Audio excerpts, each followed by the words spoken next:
You know what? Let's do something new and let's talk about Star Wars. What is this? I don't think I've ever heard of it. It's basically Star Trek, shot for shot, show for show, little different. You know, they have swords that ignite. Other than that, that's not going to upset anyone. Nope. No. No. I intertwine those terms all the time because they're basically the exact same. Yep. Is Picard in this one? If that doesn't get angry views, then I don't know what's going to. When Picard blew up the Death Star, then that's when the Cylons came in and realized that they had to stop Voldemort really quickly. We've already talked numerous times on the show, obviously, about how since Disney purchased Star Wars, they have been killing it on all fronts. The Bob Iger and the entire Disney team, and Lucasfilm included, have really assembled a group of people that really fucking care about this shit, and everything they've put out so far has been great, from Rogue One to Episode 7, and we haven't talked about that a lot on the show. We might have to do another segment on this. If, Matt, you haven't read these, so I'm going to have to get them to you. The comic books. Now again, when Disney acquired Lucasfilm, they made sure that everything going forward from the Clone Wars to Star Wars Rebels to the movies were officially canon. Everything else they just classified as legends. Doesn't mean that it didn't happen. It's just like, you know, for cohesive storytelling, they need one base to settle on. And to be, you know, quite frank, as much as the people got pissed off about that, a lot of the stuff in the EU contradicted itself all the time. But anyway, they started rolling out new Star Wars comic books from Marvel, right? It's under the Marvel banner, right? Mm-hmm. Yep. And they've been fantastic. A couple different ones. Or more than a couple. There was just the Star Wars comic that takes place between, at least at this point, between 3 and 4. No, 4 and 5. Yeah. Right? After 4, after A New Hope, it basically takes care of that gap.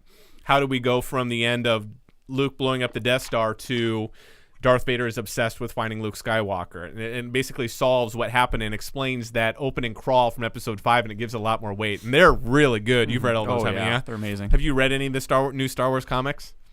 I haven't. I got to get them. They're awesome. They're so good. They did a Princess Leia short series. They did a Chewbacca short series. They're doing a series on Kanan from Star Wars Rebels about what happened immediately following Order 66 when he was still a Padawan and his master was killed, and how he becomes Kanan on Star Wars Rebels. They had a Lando one. They did Poe Dameron one.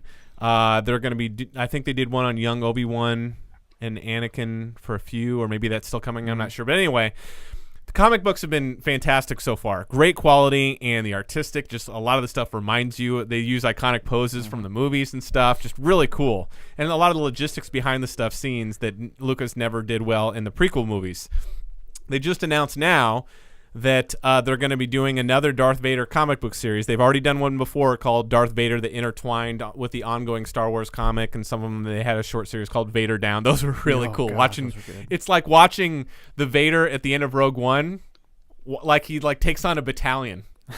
You know, of rebels that are trying to kill him, and like even Leia's there watching, like, we gotta fucking get this guy. No idea that it's his dad, just obsessed with killing him. And they're just throwing wave after wave and of he's men. just wasting them. You know, it's awesome.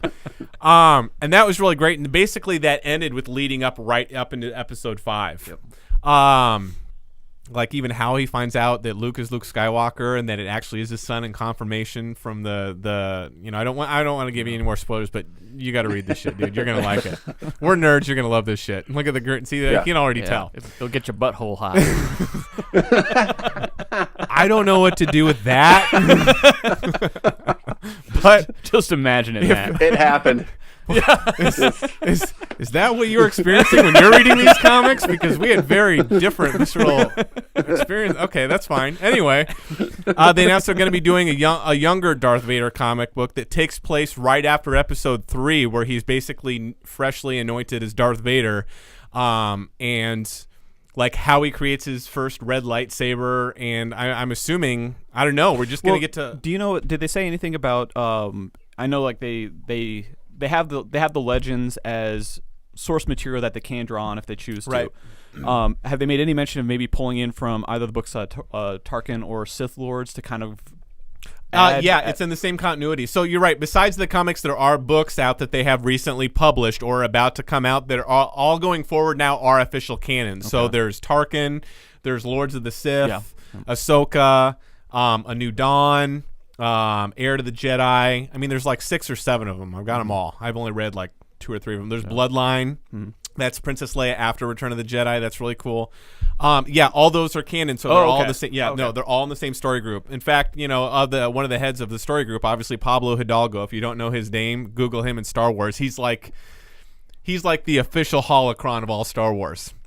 A guy that was obsessive with this knowledge from the games, the role-playing games as a kid to everything, eventually made his way working for Lucasfilm, and he basically knows every single thing, when it happened, all the times, making sure stuff doesn't overlap. He's basically one of the cruxes of the story group forming so that everything fits together. So yes, all that stuff will fit in. So if there was stuff that came up in Lords of the Sith, when isn't that about Palpatine and Vader being stranded on a planet where they're and Palpatine's trying to keep it a secret that he's a Sith Lord, but when they waste everybody, I haven't read it yet, so I think that's what it's about. He makes Vader to kind of do some stuff where he's hesitating a little bit, like no, kill that child. Yeah, but I think that this is going to be a really cool period in time to see, and when you see how much care again is put in, especially by this story group that knows, no, that has to happen here, this needs to fit together here, all the stuff is cohesive, and they're making sure that they're always staying true to take a lot of the as an example of how well the story group is doing. Take a lot of the generals that you see, or even the voiceover announcer that also played one of the admirals in the Clone Wars series. He's one of the guys sitting at the table in episode 4 when they're talking about the Death Star. Like, they pulled that from the stuff. He's Admiral Yularen. He's also was just in Rebels a couple weeks ago as older. That's one of the guys that sit. So they took those actual characters that are sitting at that table in episode 4 and gave them huge backstories, including in the comics. One of the things I did want to touch on, and I mean it's no secret, but like on Rebels yesterday, they finally had the final duel between Obi-Wan and Darth Maul. If you can even really call it that. Yeah, but you know what? The way it was done made so much sense. It had to go that way because it couldn't be one of those Clone Wars long drawn out. We're talking like about a dude who's barely got any color left in his hair. Yeah. He's not going to be doing flips. He's not going to be doing a lot of it. Well, you know what? There's actually a lot deeper meaning into that fight than just like, well, he's older, he can't fight as well as they would have shown. They put a lot more thought into this process, and I know that a lot of them for those people that haven't followed up with the Clone Wars, Darth Maul has a lot more story that's went on since after episode 1, when Obi-Wan seemingly killed him. I mean, he's made Obi-Wan Kenobi's life miserable. He killed the only woman that Obi-Wan ever loved right in front of her. He's obsessed with just making Obi-Wan experience pain, and at this point, Darth Maul is even kind of lost because he doesn't really have a purpose other than trying to create some kind of legacy out there. But watching this fight, I was watching the Star Wars does an official recap and behind the scenes stuff from a lot of these story group people explaining this show. And this is just another testament to why I'm excited about this comic book, because they said, well, we can know what some of our initial impulses are when Obi-Wan has been just tortured by this guy for him to just waste. But we got to make sure that we're servicing the story first, not just our emotional gut feelings. And that was first of all, when they talked about how the sword fight was going to work, where is Obi-Wan at this point? This is only a couple years, 2 or 3 at this point. It's kind of vague. Yeah, but by now it's based on the beginning of Rebels to where they're at time-wise. Yeah, they're looking about 2 or 3 years until. Ish. They said they're keeping it vague because it's not like it's happening year by year in real time as the seasons go by. Yeah, but you're right. Very close to that. But Obi-Wan has been on solitude, spending most of his time meditating and looking into ways of utilizing the Force. A lot of stuff that Qui-Gon alluded to in the very beginning, and when he saw Mortis and stuff from the Clone Wars and stuff. So his fighting style is going to be very different. Even the way he showed himself when Maul was there, he was very calm and collected. The way that he did both his old pose from the prequels and what he also does in the New Hope, that he's calm, collected, and reserved. They were also doing an homage to the old samurai movies. And when you talk about those and the people that choreographed them and that would bring up how they did it, sword fights usually don't last very long. And this was kind of an homage to that, but there was also a very specific reason it happened. Obi-Wan has gotten to this place of almost atonement where he's just very calm, collected, and ready. Maul is kind of like just anger and wants to lash out. And if you take a look, there's a reason the fight ends so quickly, is because while Obi-Wan is calm and collected, they've fought each other several times. And, you ask any expert fighter and they'll say fighting, especially sword fighting, is like a fingerprint. You know each other's moves and you pick up how they fight, and you can read them very quickly when you see how they fight. Obi-Wan knows Maul. They fought several times, but at the same time, with his sense of balance that he has, if you watch it again, Darth Maul tries to use the same move that he killed Qui-Gon with. Oh, really? Where he bumped him in the head. Yeah. Obi-Wan is aware of it, and he's more calm collected, so he immediately stops it and uses it to kill him. So there's a lot of reasoning behind that, not just they're old, it can't be a really good fight. I just thought it was done with so much care, and it makes sense, and it fits with that. Does seem closer to Alec Guinness's... Yeah, the voice work was amazing. Yeah. A lot closer to Alec Guinness's Obi-Wan than Ewan McGregor's, but it still felt like a perfect continuation. I guess this is just an example of the story group why I'm so pumped for this. But as much as I could talk about, that all day, maybe we should just start a Star Wars fucking show. That's what we'll call it, the Star Wars fucking show. Well, that's when people try to Google that. Yeah, they're gonna come up with something very different. Those are not lightsabers. All right. But let's circle back to this. Knowing with the care that they're going to do this, what's some of the stuff that you've been curious about? Because I'm not worried about going back and them ruining it like a lot of people, myself included, thinks that Lucas kind of did with the prequels. I think this is going to be done with a lot of care. It's going to be done really well. What would you love to see Darth Vader right after Episode 3, like that whole arc? Regret. Do you think? I would like to see, some remorse. I mean, and I think that's kind of why what they did in the book series too is that he essentially he's moved on to that point where he is the apprentice now, but he's still as angry as he was at Kenobi, as angry as he was at losing Padme, and he's still in a lot of pain, which is why he's still so drawn to the dark side. A couple of days ago he was trying to help people, right? And to just kind of make that, even though it still was a big shift, and he is a villain now. There are still elements of him that are still Anakin. Little glimpses. Yeah. Which is why you hear that probably in the books you're talking about, and when you hear Leia or Luke say there's still good in him. They've got to be few and far between, just little glimpses. But that does make sense. But I'm looking to see that a little bit more prominence of that in that character, especially right after the Clone Wars. Now again, he's still going to be mostly bad, but there's still going to be when you get to the Vader comics, he is cold as ice. Yeah. I mean, the way that he just treats everybody and everything, and his attitudes, his responses, you can never have a conversation with this guy. He's the ultimate villain. He just makes statements and is like, you're just going to do this. He's not interested in what you have to say or anything like that. He has his his thoughts, his way of doing things, and you're just going to do this, or he's just going to cut you in half. Right. He's still at this point, he could be more personable. Not very, but just enough where you can see contrast in that with the Vader that we know of from the original trilogy. Right.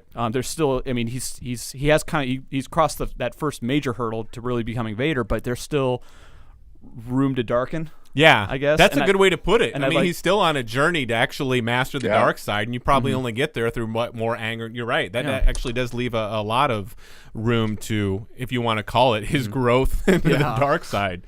Matt, what would you like to see? Well, I think Dan's on the right track.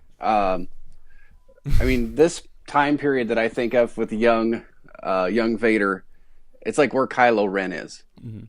I can see that. So he's still trying to prove to people that this is the right thing. This is the right direction. This is the right thing to do. And he's got to be dealing with that internally too. So, in this type of thing, you could show him starting to hunt down the other Jedis. Yep. They did say they're going to be doing that and also introducing the Inquisitors, because that happens right away. You're right. And then also, I'd like to see him being hunted.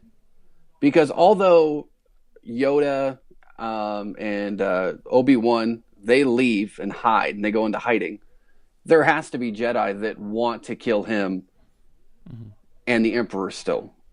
Right. So, it's not all just the hunt and they're running from him. At some point, they're going to confront him. Yeah. There is a big span of time where there's still a lot of Jedi they have to go find and kill. There's a lot they could work with. That's a good point. That's that internal struggle.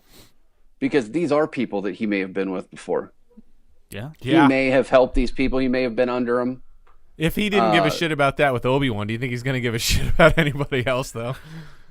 But at the same time, I mean, it comes to this point now where he blames Obi-Wan for the death of Padme, for him turning her against him, and for him holding him back, he's the reason that he couldn't save Padme. Right. So that's a completely different reason. Now, if it's somebody that you respected and somebody that you worked with, and maybe they even saved your life at some point in the past, and you're now going to come at them or they're going to come at you, and you have to make a decision, is my past going to dictate it, or is my current path right going to determine what I'm doing? It'll be interesting. So there's a lot there. Yeah, it'll be interesting to see, because, you're right. The closer we get to A New Hope, the more he's just stone cold, get out of my way. I mean, even Ahsoka, his Padawan that he cared a lot about, doesn't even bat an eye. Yeah, he does. No, but even Dave Filoni said, no, that's a trick. When he says, really? he goes, when he calls her out? He goes, that's nothing is going to shock Vader into Anakin's personality coming out, because it's almost like a split personality. Like, Vader has consumed him, so he's almost like a different person. Anakin might be in there kind of trapped, but nothing is going to actually bring Anakin out again except the love for his son. So Ahsoka doesn't even faze him. Like, so when he says, no, you could come back with me, we could talk to the Emperor, whatever he said in that episode, he's like, no. He's just like, he's an immovable wall. He'll say whatever he has to say that knows that's going to move you over here, and boom, you're freaking, like, he just doesn't care. But based on what you told me from the Lords of the Sith or whatever's going on closer to the time right after episode 3, where he's not, as if we want to call it, as the dark side proficient or completely lost. Yeah, whatever it was. Is there going to be turmoil in him? How does that work? I'm really excited for this now. The more we talk about this, I think that this could be really cool, because I'm fascinated with how does this whole dynamic work now that he's been consumed by Darth Vader. Does that mean that now, if he asked Palpatine, by the way, how did the whole Clone War? Okay, it was you the whole time. Does he even care? Exactly. You know, like, does he even care now that he's like all dark? Like, does he even give a shit anymore? Yeah, it's like, you know. It's like, so you were playing both sides? Yeah. Yeah. No shit. All those times You could have stopped this anytime. I got zapped, kicked, punched. Because you need to make sure that this war kept going on. Because no, I'm cool with it. Because that's not just black or white, that, like, if he did find out, he should be ticked, because the more you watch the Clone Wars, no, Anakin was about less bickering, talking forth. Let's just go do what needs to be done. That's why him and Tarkin get along so well. They're even close in episode 4. So it wouldn't be out of character, I don't think, even if Palpatine said, no, I did all this so that we could have peace for these reasons, right? You saw what happened with all the bickering. He could make that logical, even if you take the dark side aspect out of it, too. You know? True. I don't know. This is the whole can of worms that I think is going to be awesome. So I'm going to get you the Star Wars comics. You're going to read them. That's what we'll have to do as well. We'll do a Marvel Star Wars comics reaction. It's going to be awesome. Because if you can see we can pull this from just basically one tagline that they're going to do a young Darth Vader comic, can you imagine the shitstorm we could bring to the internet of our invaluable opinions on how great this series has been with this new story group too. So and then we can bring the Enterprise in on it. Yeah. Well, we have to throw in those little jabs to piss people off too. Throw the stormtroopers at them. That's fine. We'll throw the red shirts at you. Everybody dies.